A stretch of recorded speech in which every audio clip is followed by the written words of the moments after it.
Thank you, Mr. Chairman, and I'm proud to be a regional co-sponsor of Mr. Young's bill, and I just want to applaud all the work that Mr. Young in particular has done on this issue. I want to ask you, Mr. Overholser, a little bit, if you would comment a little bit about the value that investors add to a particular enterprise. We heard some talk about directly funding. It seems to me that the value here of the overall program lies in the value that the investors add to the intervention or the enterprise. Because when the government just cuts a check to a nonprofit, there is a different sort of pressure, if any, put on that nonprofit to perform than if you get an energetic investor who uses their own money and shows up at the door every day to check on the progress. So it seems to me that the investors want to get their money back and redeploy it elsewhere, and they bring energy and oversight in a detailed way, what the government almost never provides. If you could comment on that, if you would. And it seems to me there's a big difference there between the government just cutting a check to somebody.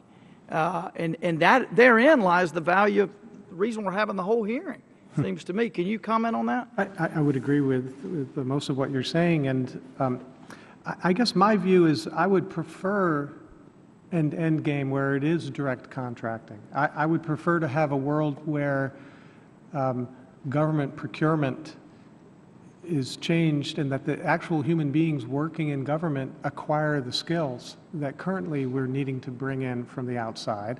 And I would love to get to the point where providers themselves are on a solid enough financial footing that they don't need to seek private financing because of their concerns about maybe this thing won't work. So I see a world, frankly, that doesn't have social impact bonds. It just has pay-for-success contracting. That's where I would like us to get.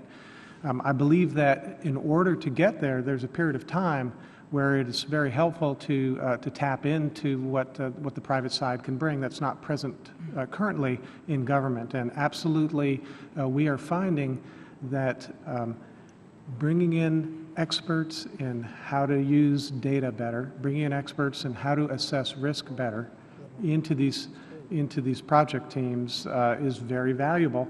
I'd also say that the time span of these projects is longer than most political cycles. And so something quite unique about the public-private partnership setup is that if you have private partners who are working on a 7-year time frame, they're going to bring a continuity of focus to a project that is absolutely required if you have work that needs 7 years to conduct. And so the cadence of government decision-making, the political cycles are shorter than the absolute truth of what is required to bring about the long-term changes we're looking for in our communities. I agree with some of what you said, though. I'm not sure we ever get to this ideal. I mean, you were talking about all the things that we may never get there. Yeah. So it's more the my ideal. kids want to live in a world of unicorns and glitter, but that's just not happening.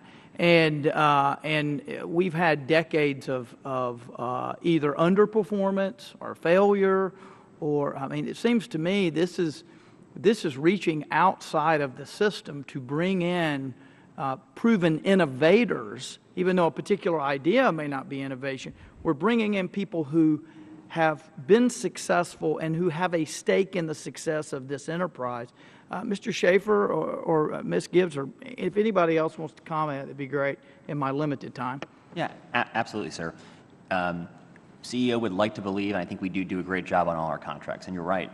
To most extent, it is government cutting us a check, and on a quarterly basis or a yearly basis, I'll report back the outcomes.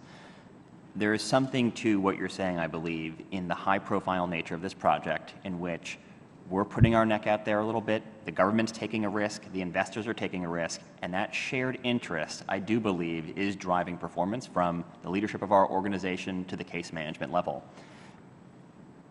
in Mr. Overholzer's world, I would absolutely agree. That's a place that we want to aspire to, and how quickly we can get there, I think, is on all of us to try to figure out. Skin in the game is what. That's we're talking the about. right metaphor. I'm out of time. In an ideal world, we wouldn't run out of time. Thank you, Mr. Griffin.